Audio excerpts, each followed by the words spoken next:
watch out. And, you know, they troll these people. The thing is, they love scamming the young, you know, there's a saying I used to have, it goes, they lost the advantage of my youth when I was turned about 25. All the scams I've been basically hit with. You guys are still learning, but your instincts will tell you the right thing to do. Question? About anything? Okay, we're gonna have some fun today. I didn't do the gauged condition right. I will do it when I get more people, just one time, just so you saw it for the record. The gauge condition is kind of important, but I'm not gonna do it right now. What I wanna do is this. We're gonna start with wire antennas, and remember, short dipole, these are the things you take away from this, short dipole. The definition of a short dipole, it's just a straight wire antenna. Dipole just means it has two poles. Basically, you've got current going up this way, and current going up this way and out this way, which means there's a positive potential here, negative here. That's the reason it's called a dipole. There will always be two oppositely charged or currents that more or less are going in opposite directions. This current is adding charge here, the lower one is taking charge away. Can everybody follow the thoughts on this one? Okay, if this total length is L, the first thing I have to say is for a short dipole, do you remember the requirement L? Anybody? It has to do with the wavelength. That's right, remember that one, lambda over 10. Now that's not hard and fast, absolutely true, but it is a general rule of thumb. The further you get from that, either in length, increasing or decreasing, the better the assumption for short dipole. It gets smaller. And if it's longer by like a factor of 10, it's a dipole. Right? From this, if you know the current, and we're going to use this as the z-axis, as the level, as the orientation, and this is the angle, and we're going to be in the far field only here. We get an electric field here, and this is the way I like doing it. It would be in the theta direction based on this orientation. If this is the z direction, then this is theta. And the electric field, some of you will remember this. This one you need to remember. I'm going to say that again. You need to remember. It's equal to J eta, that's the free space eta, beta, which is 2 pi over lambda, I, which is the magnitude of the current, n times the length, L. You better use small l here for length, but it really doesn't matter. Then it's divided by 4 pi, and now you get the terms that have to do with distance. The first is e to the minus j beta r, and that is a phase term, and it's divided by r, and that's a magnitude term. And then it's going to be times the sine of theta in the a theta direction. That's the electric field. The H field in the far field from this is, in terms of magnitude, it's just going to be E of theta over eta, or it's all that stuff less eta, and it's in the a phi direction.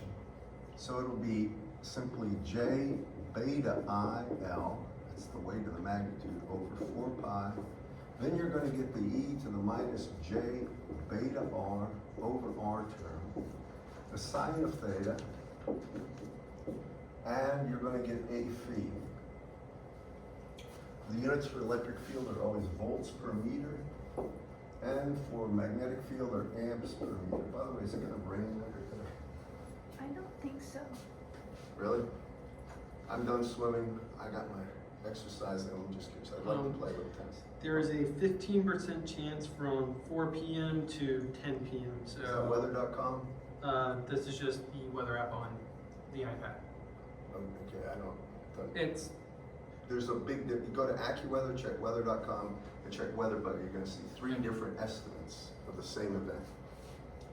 All right, now y'all with me on this one? These are propagating waves. Question for the class. This is something you should know, basically, like without thinking much. If I want the propagating average power density, how would I get it from either of those two? Anybody? Remember, it's a propagating wave in the far field. You can consider it a plane wave. Anybody? 1/2 magnitude of E field squared times Divided by divided by eta. eta, in this case eta naught, and it would be in the AR direction. The units would be watts per meter squared. Okay? Y'all with me on this, class? Now, we're going to go along with this, but it's not quite true. On this side of the antenna, remember I calculated the total radiated power by taking that and integrating it over a sphere of radius r, the spherical surface? And I found the total power radiated, and from that, I set that equal to 1/2 I naught squared r rad. Do you all remember at least the idea behind that? Remember that? We set total power radiated equal to 1/2 times current squared times r rad. Now what happens is down here, the important thing is r rad. The radiation resistance becomes simply 80 pi squared, and then it's the length of the antenna, I'll use small l here, over lambda squared. Now you know that L is much, much less than lambda, so this will be in ohms, is going to be small. Something else I'm going to say right here, that remember I said that the calculation of the reactive component, the J term for the antenna impedance, is difficult because you would have to get the total near field energy. Do y'all remember me talking about this? So we don't worry about that. This is the key, right there. And this assumes a constant current magnitude. Not quite right, but don't worry about it. The current always goes to the ends, at the ends has to go to 0. Y'all with me? In fact, what you'd find out, the total radiated power, when that thing has a taper like that, is going to be 1/2 the total power radiated as if it's constant, and this would be divided by 2, but don't worry about that, because this is really a building block for something that's about to find. From that right there, remember, if we have the radiation resistance, let me ask you this. If you have that radiation resistance, can you calculate, something else, I didn't say this, but for a short dipole, the actual directivity, we can assume the directivity as a function of theta will be approximately equal to the gain as a function of theta. This is only for a short dipole. In this case, it's equal to 3/2 or 1.5 the sine squared of theta. Do you all remember that? I'm going to ask you a question. This is a typical kind of problem I would expect you to do almost seamlessly. If I said I had a short dipole right here, and I'm going to say it's a short dipole, and I'll make the length of this dipole be lambda over 20. And I hook this to an actual voltage source. I'm going to say Vs is just 10 volts at 0 degrees at a frequency of 1 gigahertz. Okay. And I'm going to go somewhere, another thing. For the actual antenna impedance right here, I'm going to say Z antenna is going to be equal to J40 plus, now J40 I just came up with. It's probably not that. Plus, and then I'm going to have 80 pi squared, this is the radiation resistance, L over lambda squared. And what I want to do is ask you if this angle is 30 degrees and R here is equal to 4,000 meters, I want to know what the average power density is here. So tell me how to do that one, anyway. This is a great problem. It cuts through all the fog here and gets to the basics. What do you need to know to get that? This is a problem. You had something like this earlier. What's the first step? Go ahead. Yeah. Get current. That's the key to all of these, is find the current. So I have to find this current, and I'll call it just I naught. So Elijah's right about that, and let me erase. I'm gonna erase these field quantities. We'll write them down as needed. So, back to that. All right.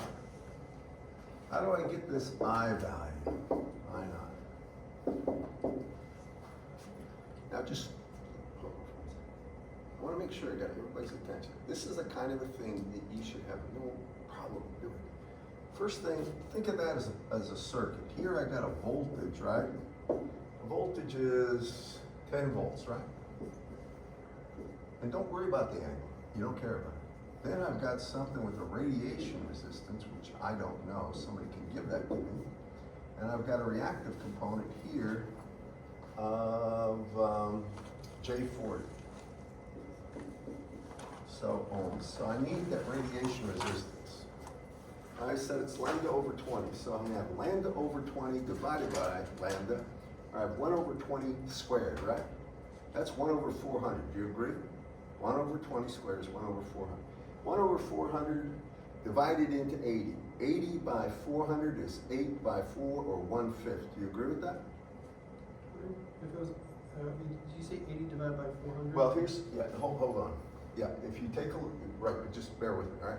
If L is lambda over 20 over lambda, I get 1 over 20 squared, right? That's gonna be 2 squared or 4 and 10 squared, which is 100, so it's 1 over 400. If I divide that into 80, 80 by 400 is 8 by 40, right? Isn't that 1 over 5? Yeah, sorry, I heard 8 by 4, which is. Sorry, do you agree with that? Yes, sir. So that means what I end up getting a Z antenna, now bear with me, is gonna be, you can see how small that is, J40 plus, and here I'm gonna have pi squared over 5. I don't know what that is, but it ain't too damn big. Y'all with me? First, let's make sure, you with me on this one? Okay, now that's Z antenna. Now I really, so this is really pi squared over 5 ohms, whatever that is, that's small enough that I don't really care. It's about two-ish, that one. So now I need this, I don't want to just move on super fast. I want everybody to see what I'm doing. Had got the radiation resistance, I gave you the reactance, because you need that to figure out the total amount of current. So what would I be? Can anybody just do that for me? It's going to be pi squared over 5 plus J40, magnitude of that divided into 10. It's going to be small, and I just needed a magnitude. You with me on this one, question? Make sure Nate gets this, wherever he is. Is he in Washington? I think so. He's out of town. So I assume that's where he's at. Well, they're going to have, I think, a 4th of July fireworks display. I've never been to any major city with a 4th occurred, but the fireworks usually just look like a war.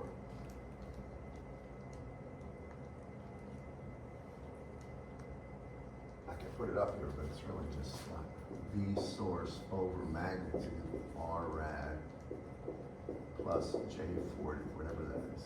And I just need the value. I got 0.25. Amps approximately? Yes. Agreed? All right, now how much power is radiated? Because we're going to need that, right? Y'all follow me on this? We could actually, let me just tell you, if you got that current, I erased it, but we could go right from the equations for electric field and get the electric field out there. Y'all follow me? And then from the electric field, we can take that and multiply 1/2 times the electric field squared divided by 80 to get the power density. But it's better to go the route I'm showing you. It's easier, less steps. So now that I have that, let me go over here and put P rad. We'll get to that in a second. What's the total power radiated going to be, class? Just, if you don't know, just think about it for a second. How do I get total power radiated if I have a current? I squared R. What? I squared R. Well, 1/2. 1/2 I squared. Magnitude of I squared times R. The 1/2 is because we're using peak values, and this is R radiation, not IRMS values. Dr. Gross loves to use I. Has anybody had Gross in? No? loves RMS because that 1/2 doesn't appear, and I understand that, but the book and a lot of the journals don't either.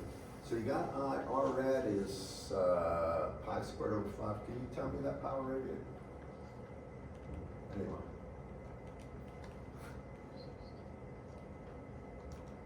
You might be able to do it in your head.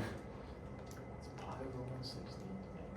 Well, Pi squared I look over at this as the quarter, right? 1/4 squared is 1/16 times 2 is 132. R rad here is pi squared 5. over 5. 0.06.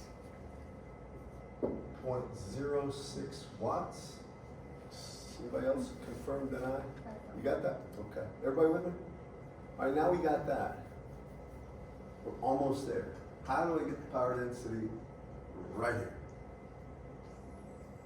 And I'm doing this for a very important reason. I'm trying to get you to think this way for every problem. Radar, freeze, whatever it may be. Well, to get the average power density, if I know the total radiated power, my first step is to get the isotropic power density. Do you all remember me doing this? So this right here, the first step would be to take P rad, total power radiated, that you just gave me, and I divide it by 4 pi r squared. Now does everybody agree that's the radiated power density for an isotropic radiator at that point? R is given as 4,000, but how do I get the specific value at that angle? Multiply it by gain, with me?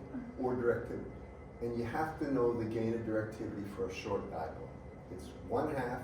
I'll give it to you for like a half-wave dipole and the other one, but this one you need to know. Hear me on this one, everyone?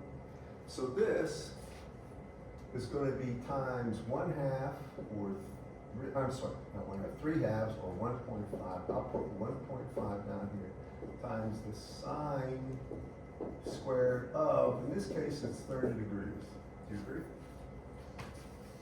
So now, sine of 30 degrees, I think, is 1/2. Better be careful. Squared, it's 1/4, right? And do the math on this one. R is 4,000. Give that to me in terms of, what are you thinking? Christine, like, I made another mistake. I'm always second guessing myself. Isn't sine theta, if theta is 30 degrees, 1/2? If it's 45, it's 1 over square root of 2.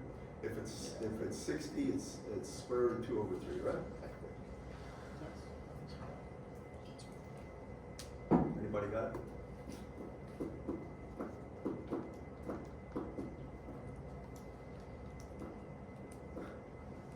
I'm suspicious of myself. That's a bad.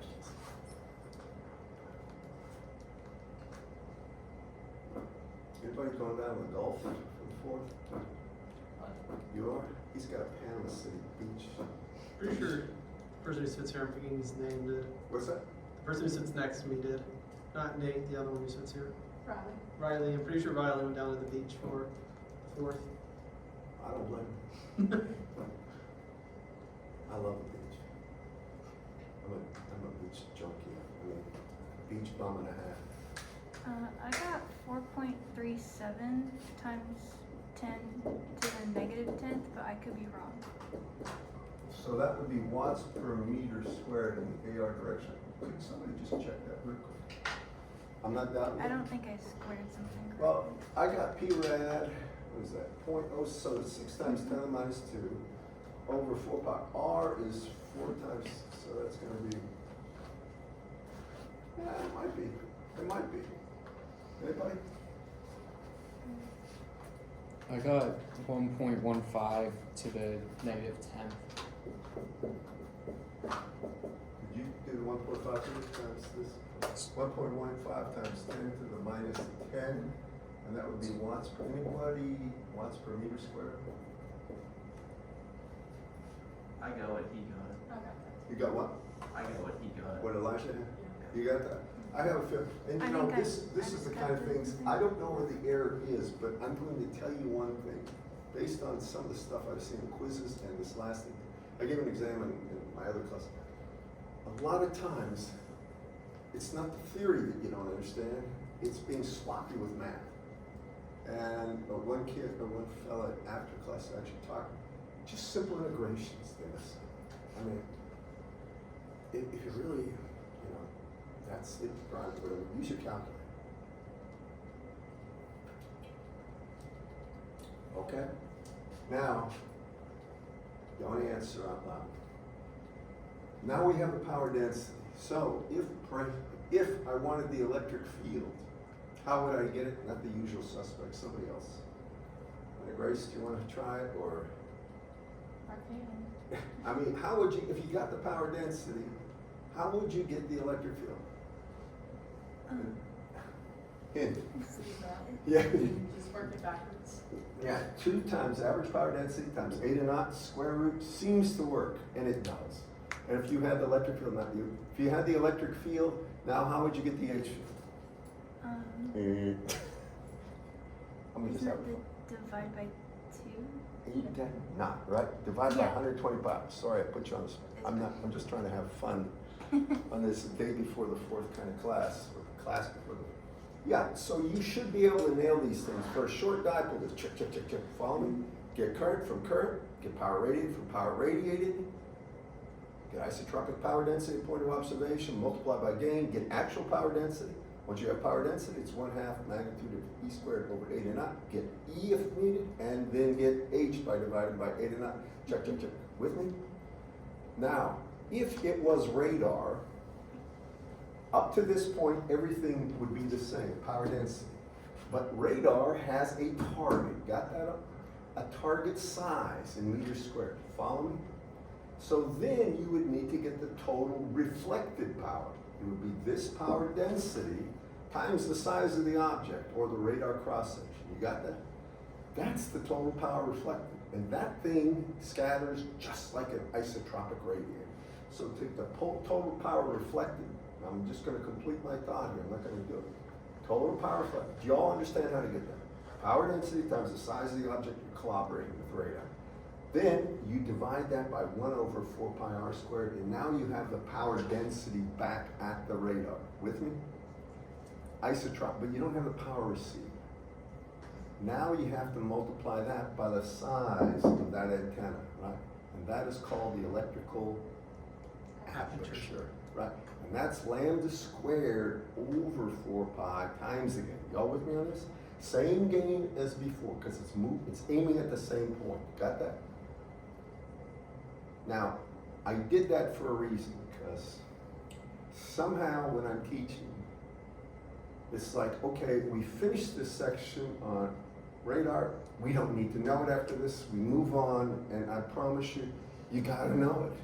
It's not like, and all this stuff is required to get into the further sections, especially some of the stuff, the fundamentals, like basic Maxwell's equation kind of stuff, where you get the propagating wave, you know, of the general form. And you'll see what I'm talking about in a clear way in a second, or later, not this lecture, but coming up lectures. So that's all of it for a short dipole.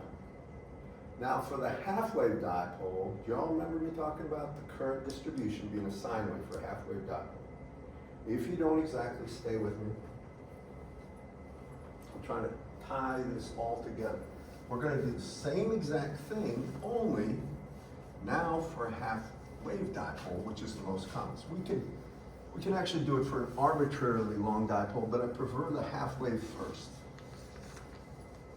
Because not many arbitrarily long, in other words, dipoles of any given length, they're almost always half-wave or short. Not much in between. And then there's one other type, and that's called a loop antenna. But usually it isn't one loop, it's a whole bunch of loops.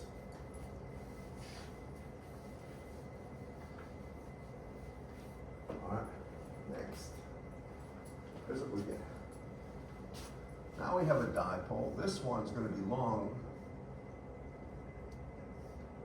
but here I'm going to say the length is exactly lambda over 2. So it's called a half-wave dipole.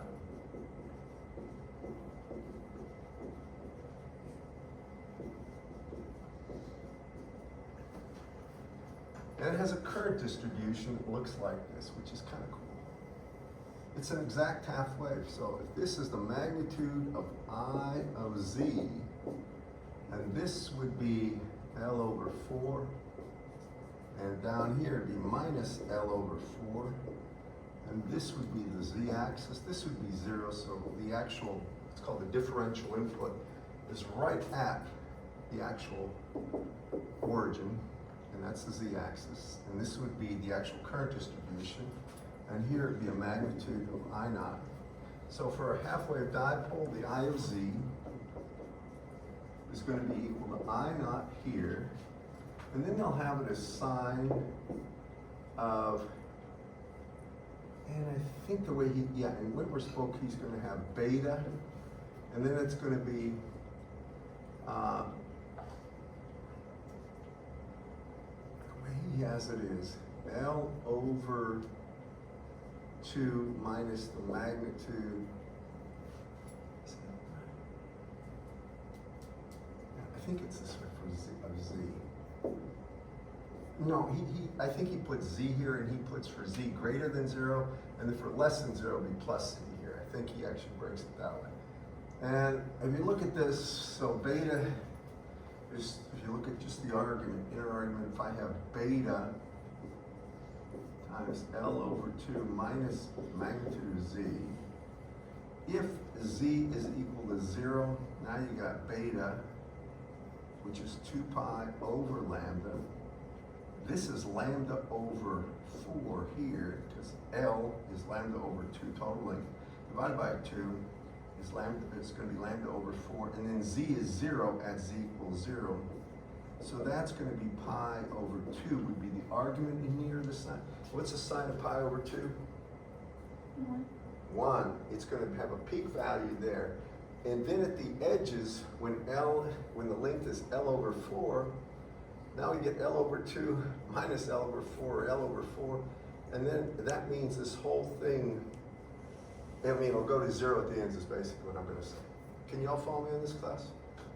All right, all that said, and now we find from the center of this thing at a distance r, didn't I do this part too? Can I show you the electric field and the far field? Do you remember this or not? This is with an integration. You get the differential electric field and integrate it.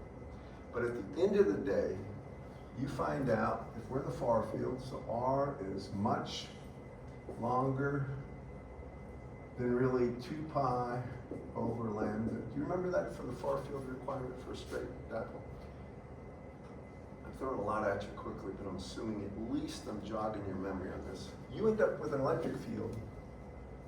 This will be almost identical to the electric field from a short dipole with one caveat.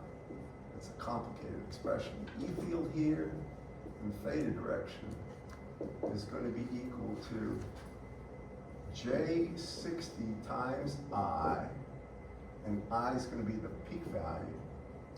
And then it's going to be over R, and I'm trying to think how he had this one in his book.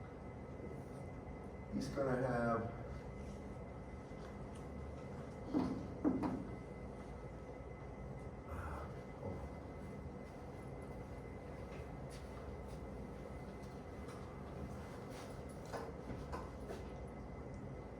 then he's going to have cosine of pi over 2 cosine of theta over the sine of theta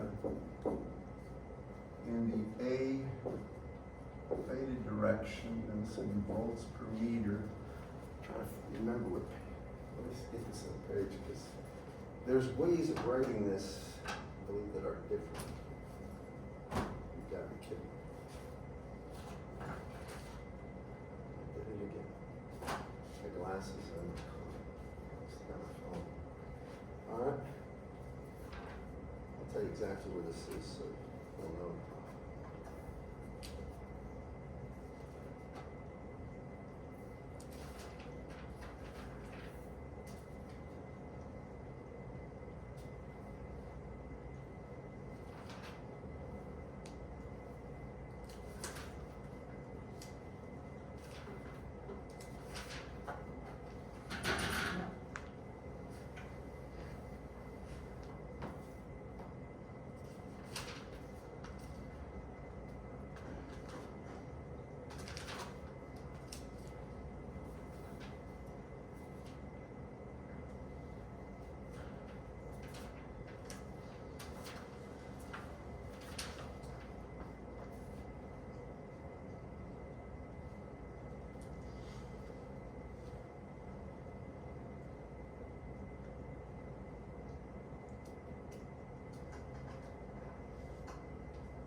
divided by 2 pi. This is making a lot of sense here.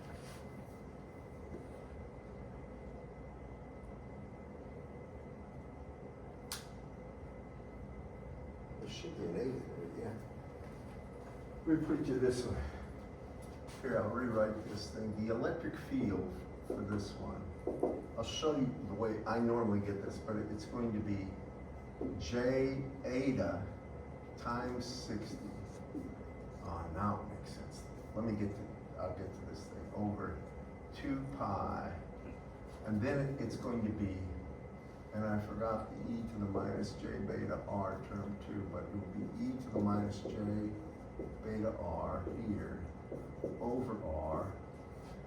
And then it would be Wade times I naught here. And then the angular function, which is the crazy one, cosine of pi over 2 times cosine of theta over the sine of theta. It would be a theta direction. I'm going to show you something about this one. This is the reason I was a little confused. You'll notice the length isn't anywhere in this equation. The length is already stated as exactly lambda over 2. And that takes care of itself with this angular function right there. Now if you look at eta, eta is going to be 120 pi. Can you all see that? And actually, let me do it this way. So you get 120 pi by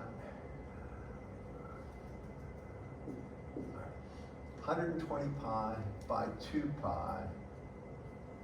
That should be the 60. So this should be J 60.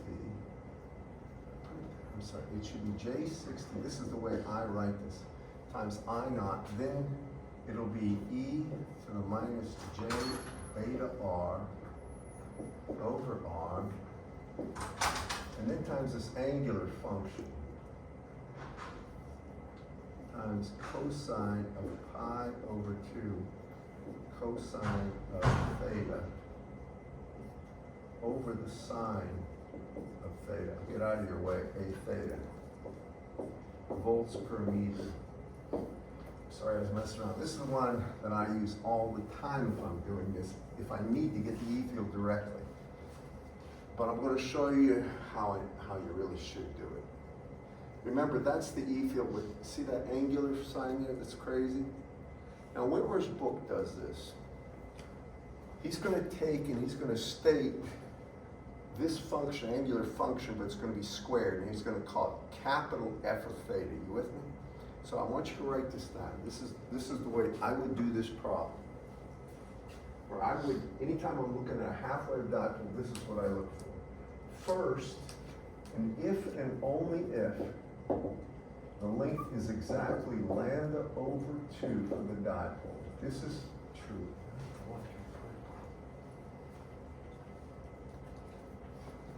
If L is exactly L over 2, or is lambda over 2, if that's the case, then the antenna impedance is going to be approximately 73.2 plus J 42.5 ohms.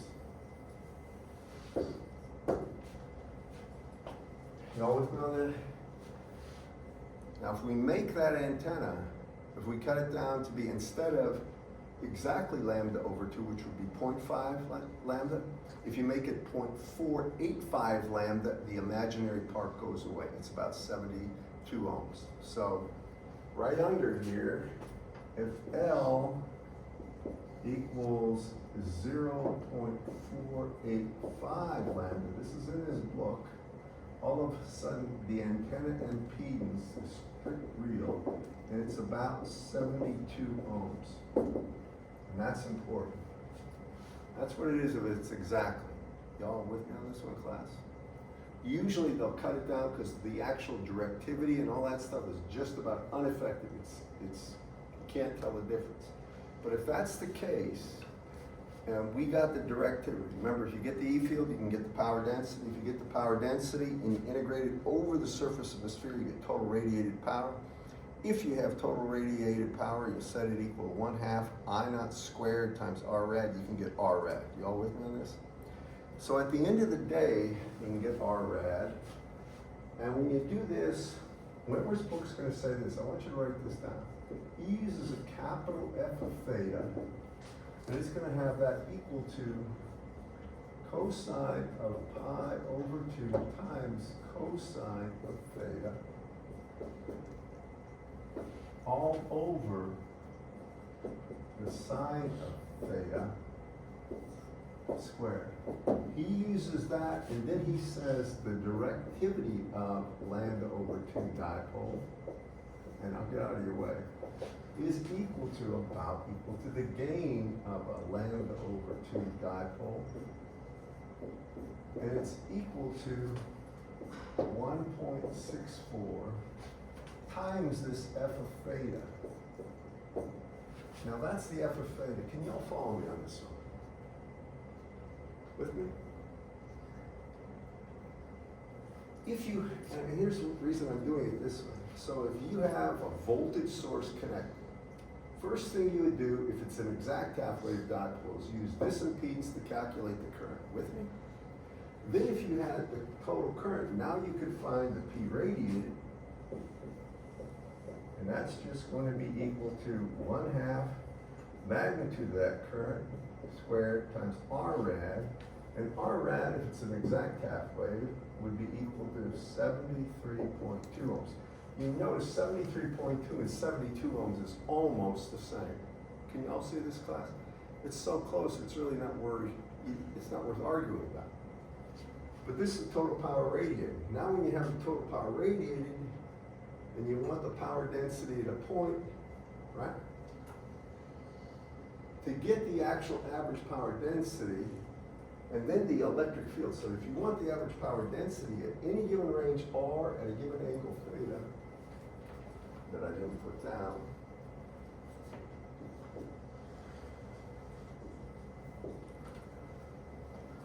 you go from here. You might say from here, you go to here, and from there, now you get average power density, right, by saying it's going to be equal to P radiation, that power radiated or transmitted, over 4 pi R squared.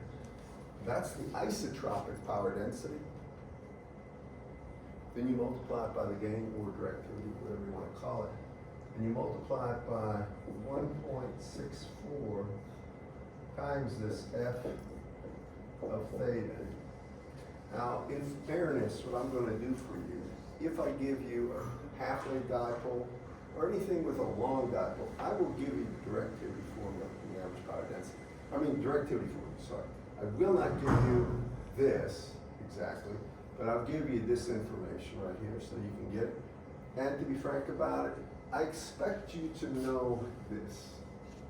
So you might want to highlight that, know this, and know if you cut it down to that length, this is going to be the value of the antenna impedance. It goes to about 72 ohms. I'll give you problems that are going to make you think about this, but I want to go through this with me.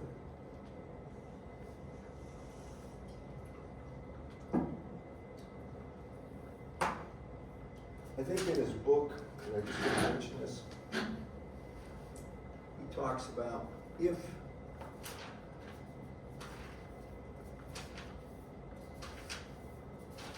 he has how to get the actual gain calculation for an arbitrary, what the actual, H field would be for an arbitrarily long antenna, and from that to E field, and this is at the bottom of page 450, it's equation 8.71.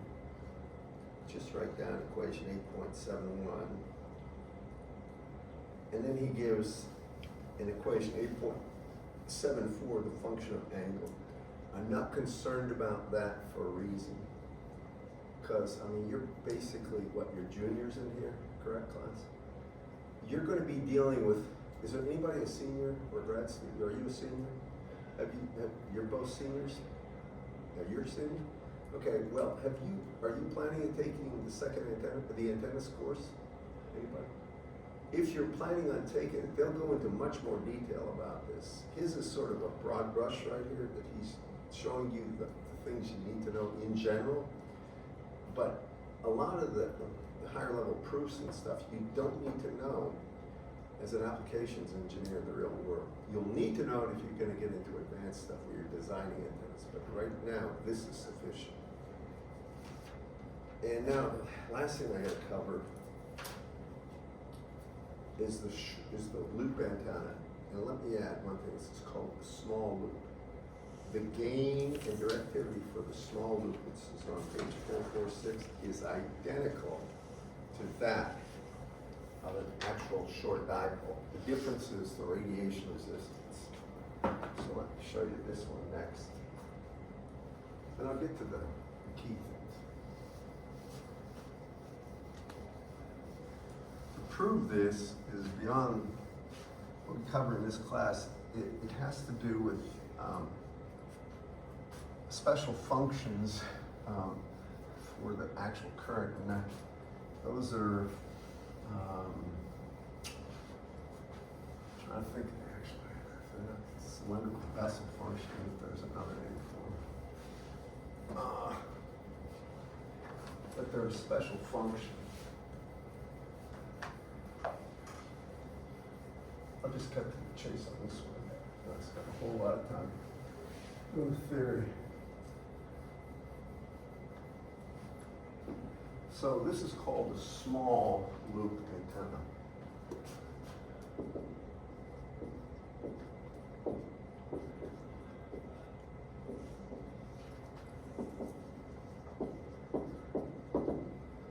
It's very similar to a short dipole in how you get it. So if this is the z-axis, the small loop antenna is going to be something. Draw it a little better. I'm trying to draw a loop in the XY plane. Make it a little larger. So for a small loop antenna,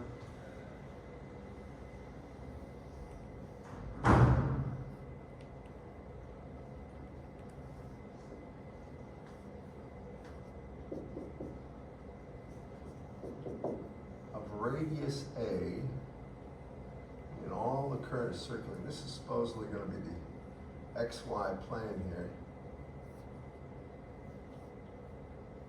If you have that current and you go out a distance r, then here r is going to be much, much greater than, and think about before, remember how r had to be greater than 2 pi over lambda. Do you remember that from the short dipole, people?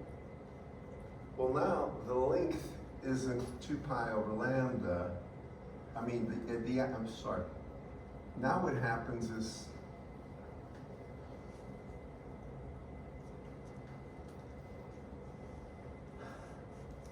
instead of r, instead, how am I going to say this? What it should be, actually this will work for this antenna too, now that I think about it. There's a different way to write this, but that will work too for a small loop antenna. This would be far field. Far field, actually a distance. But an antenna is a small loop antenna if the perimeter, if 2 pi a, that would be the perimeter or the circumference. If that is less than lambda over 10. Remember for a short dipole, the length had to be less than lambda over 10? Here it's the perimeter would be equated to the length, which means the radius has to be less than 20 pi. And that's, again, a rough estimate. This should be a less than this. Typically, it's a lot less. Maybe I'll make it 20 pi.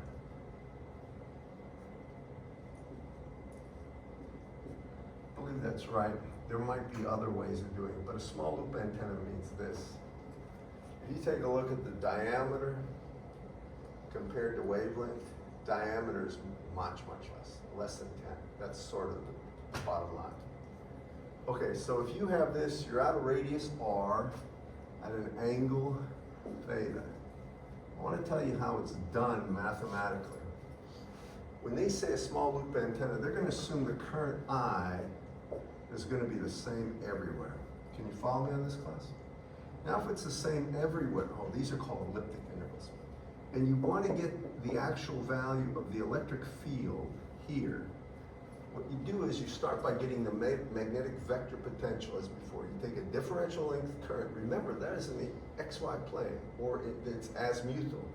From there, you got to get the differential current there, or the differential A field, sorry.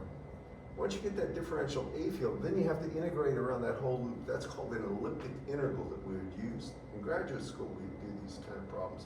And we get into not just small, but any arbitrary sized loop to get the electric field. Then when you get that, you have A, you have to take the curl of A to get H. Follow me? And after you take the curl of A to get H, then you take the curl of H to get J omega E, and then you get E by divided by J omega epsilon, or J omega epsilon. It's a long process, it's arduous, but there's something nice that happens. Now, when you have a loop in the horizontal plane, there's something really interesting that happens.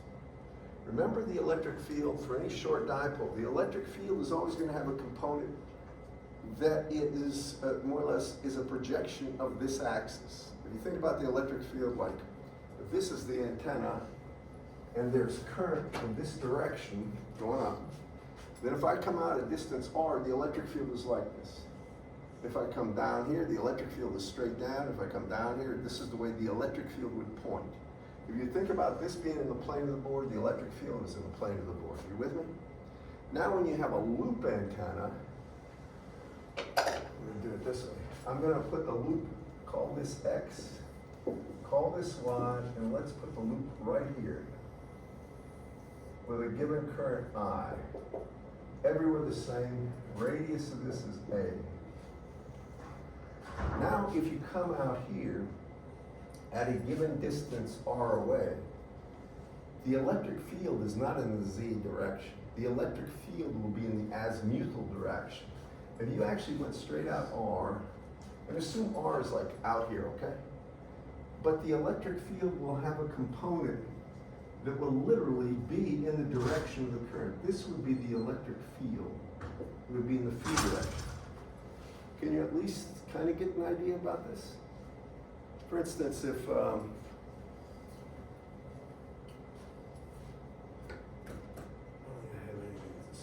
loop, we're going to play a game. So assume this phone of mine, assume that's flat, is a loop right here. I'll put it on this, like on this. So the loop's in this plane, the horizontal plane. Then if I come straight up, here's the z-axis. I come off the z-axis, I'm over here. If it was a straight dipole, the electric field would be this way. If it's a loop, small loop, it will be azimuthal. And if you come around, the electric field will more or less be in the same, if you want to use this term, plane as the current. You all see this, class? It means if I have something circular, try this might go. Use the top of my cup as the current. This cup, see? Going around that one. Now if I come out this far, all right, the magnetic field will be in this direction, but the electric field will be like this. The magnetic field will be in the direction that the electric field was for the wire dipole, short dipole. So a magnetic field will be down, electric field like this, and as I move around my cup, the electric field would be in the azimuthal direction, and it would be symmetric about the z-axis. So I'm going to just cut to the chase with this one. The gain of this short dipole, the gain of this dipole is a function of theta, is the same thing as about the directivity of this. And it's equal to 1.5, same as the value for the electric field's gain of a short dipole. They're always 1.5 for short antennas. 1.5, and it's going to be times the sine squared of theta That would be the gain. The electric field, now I'm gonna tell you this. The key on this one is if you look at the radiation resistance of this antenna, it's a crazy, crazy formula that he puts in here. This one I'll provide for you if you need. I'm not a big fan of using this one because there's more to this. This is on page 446, and I do not like this formula.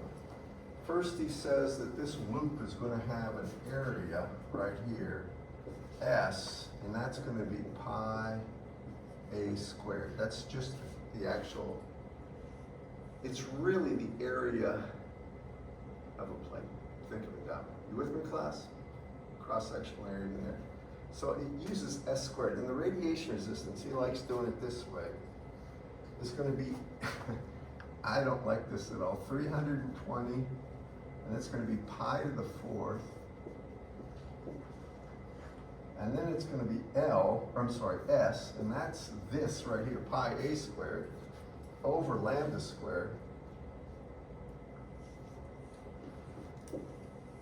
squared ohms. Now, I want you to look at this for a second, because it'll really start getting to you.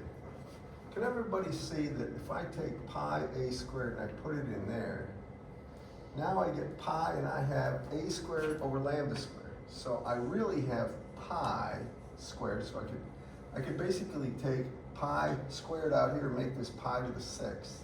Then I have a squared over lambda squared, or a over lambda squared. You all with me? Ohms. That's a crazy formula.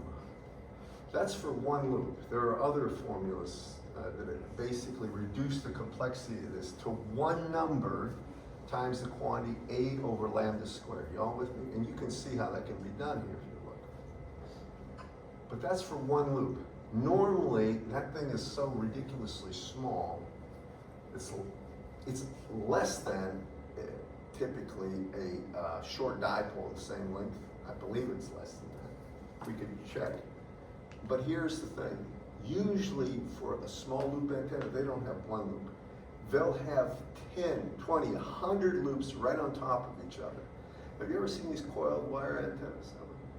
Right, those are now that is, each time you put a loop like that, the radiation resistance goes up by a factor of n loops, right?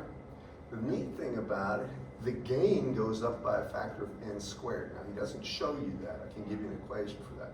We're only going to do one loop here because it'll get a little confusing. That would be the formula for radiation resistance. He does not show you the formula for the reactance.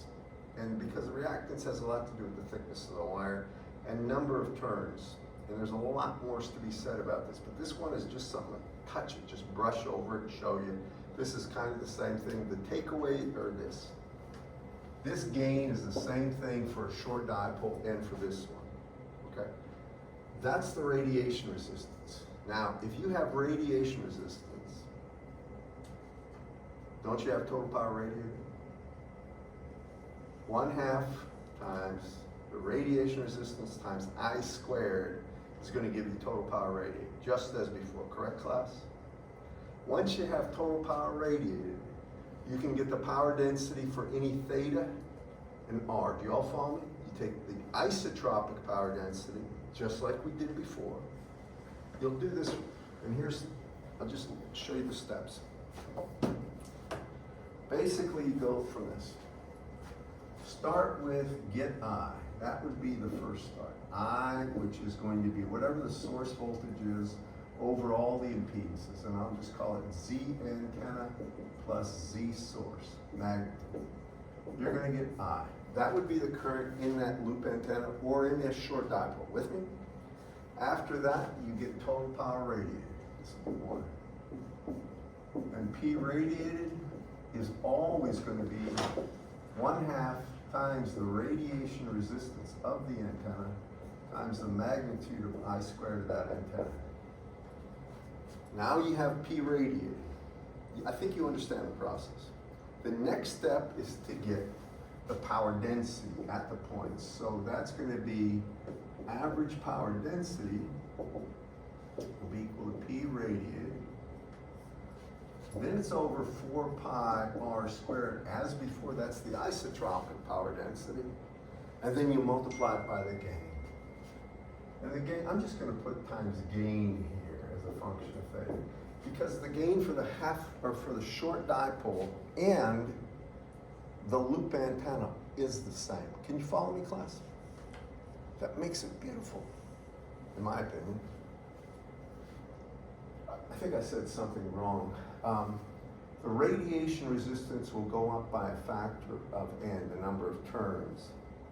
The actual gain does not change, but because every time you get more radiation resistance, you basically increase the power radiated for a given amount of current. Can everybody follow me on that? So in effect, the efficiency of the antenna, it'll take less current to get more power and more turns. That's what I really should say. Yeah. Just out of curiosity, is there a max limit to how many? Oh boy. I know that might be a complex Well, question. it's a bit loaded, but the real thing is, you can have as many loops as you want. The thing about it is, the more loops, the more reactive, think of it this way, the inductive reactance goes up. So there'll be a trade-off where adding more loops is gonna actually cause so much impedance that you're going to limit the current for a given voltage. So the way you always do this, for a given voltage, how much power do I get out? Okay. Now usually, given voltage, really what you care about is how much current you get, right? And you notice for a given it is current related, but when the reactance starts going up really fast, then you're limiting the amount of current you can drive through there with a given voltage. There's things I'm thinking about as I'm saying these things. There's other factors involved too, because reactive energy is near field energy, and near field energy is actually created in the environment. If there's anything nearby, it will cause a lot of losses, like in wherever the field's penetrating. What is this? Maybe this is the same scam you get. I get hey, H-E-Y, and I get a number that's not recognized, which means I don't care, just H-E-Y. They want me to say something back. Hello, this is the Auburn University Police Department. How can we help you?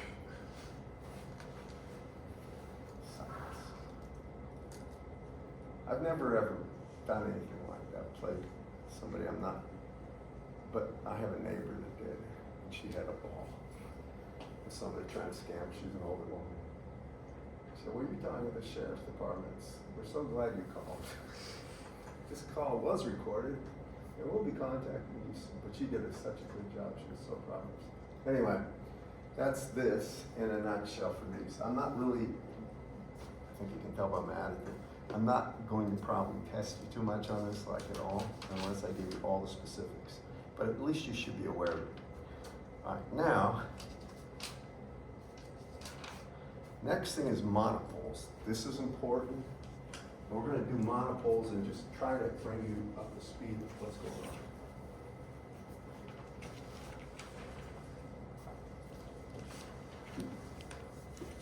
Hey, you guys get the political ads or not?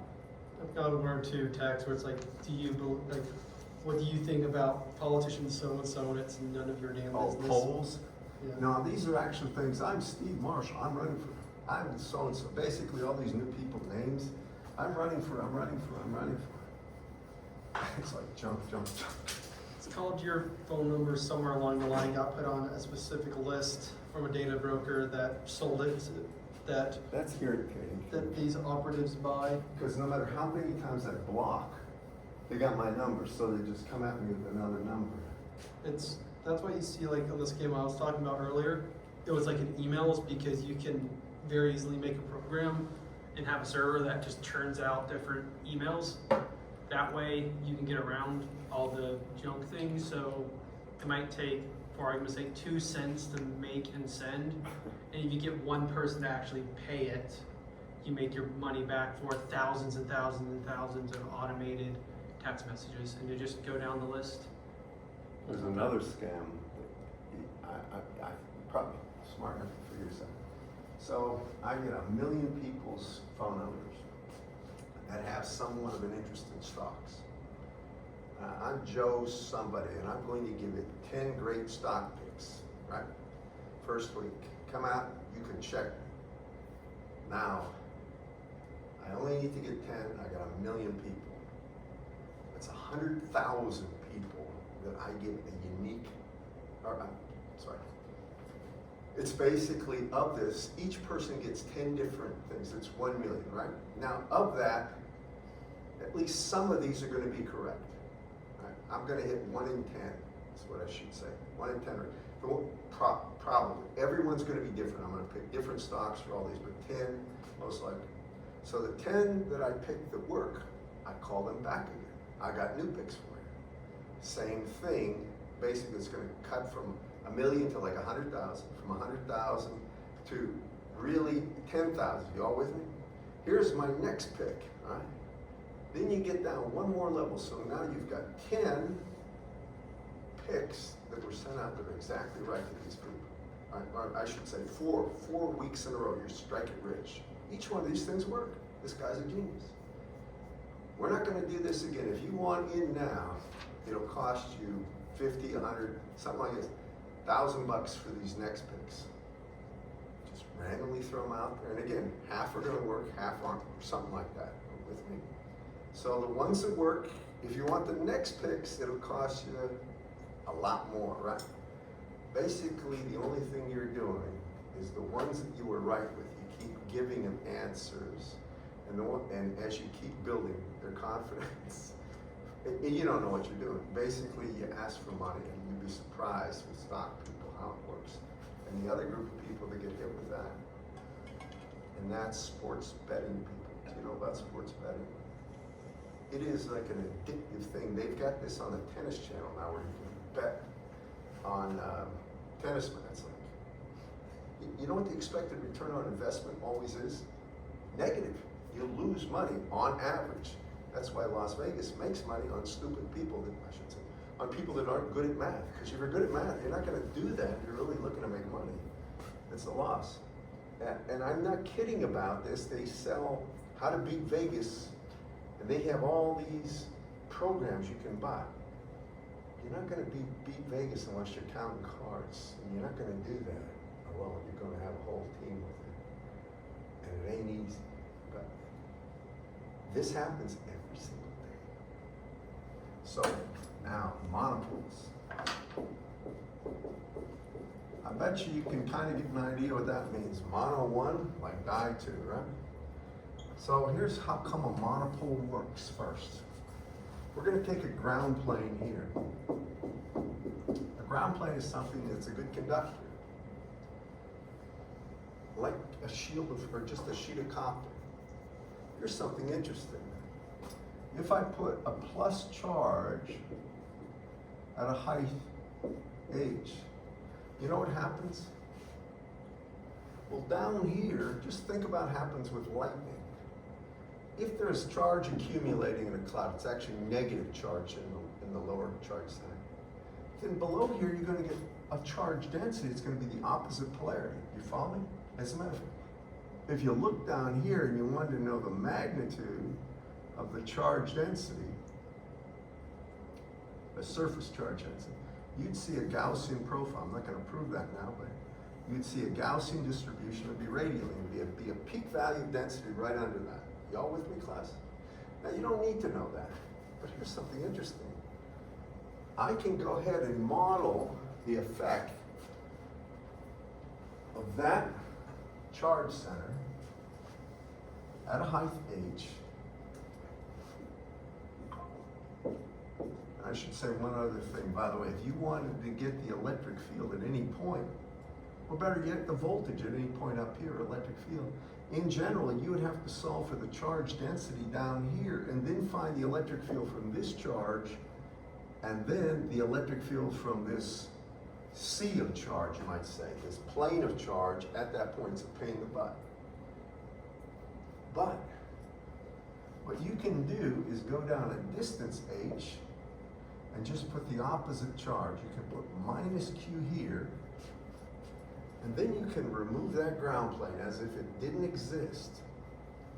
and calculate the electric fields. What I'm getting at is if you have a distance, call this R1 here, and this is a negative charge centered down here, and we go R2. It didn't matter if I want the electric field or not. Can you all see I can get the total voltage there? And that total voltage, if it's zero at infinity, because these are finite charges, this total voltage actually is going to be equal to just Q over 4 pi, and then it would be 1 over R1 if that's a positive charge, minus 1 over R2 if it's a negative charge, volts. Can you all see that? Because you remember, if you just have a single charge, and you're talking about a voltage where the voltage is at infinity is and there should be an epsilon here, so an epsilon naught.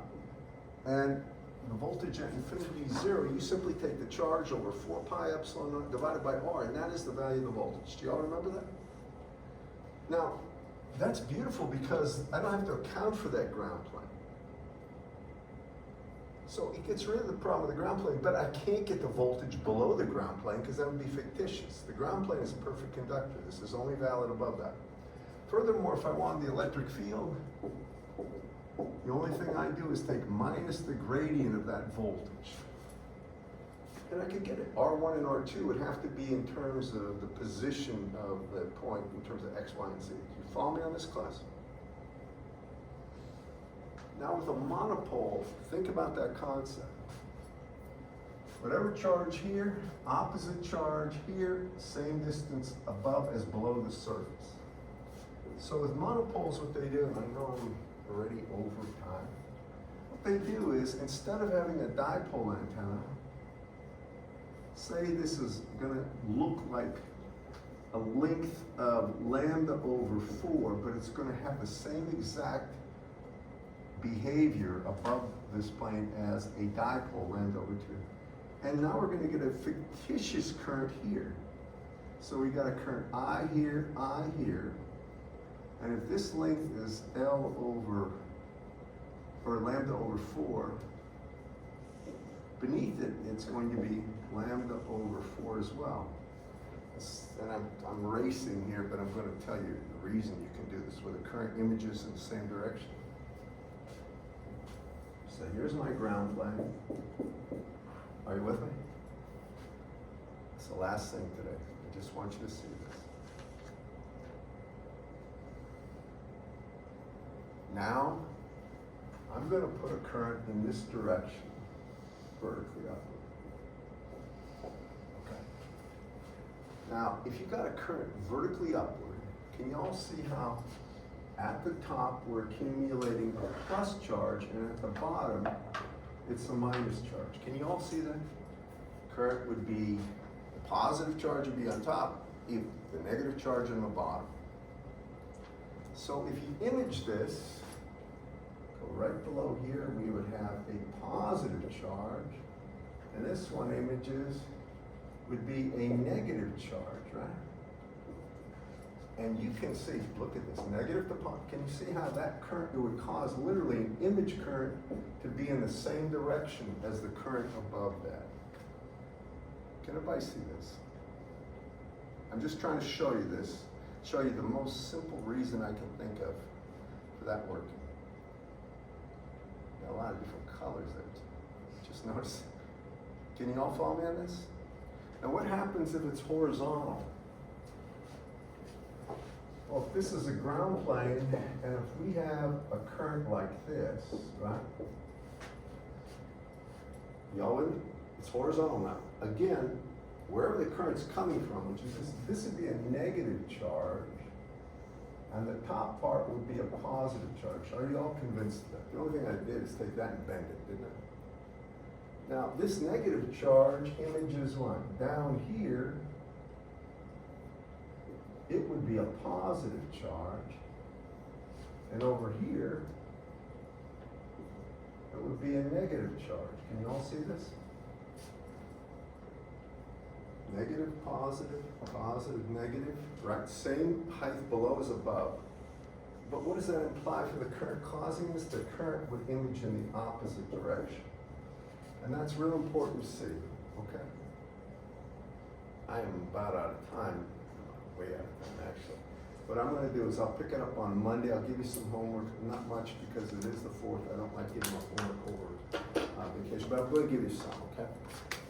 And just please, do me a favor, do the homework, please. And we'll see you all back on Monday, have a very safe 4th and please drive carefully.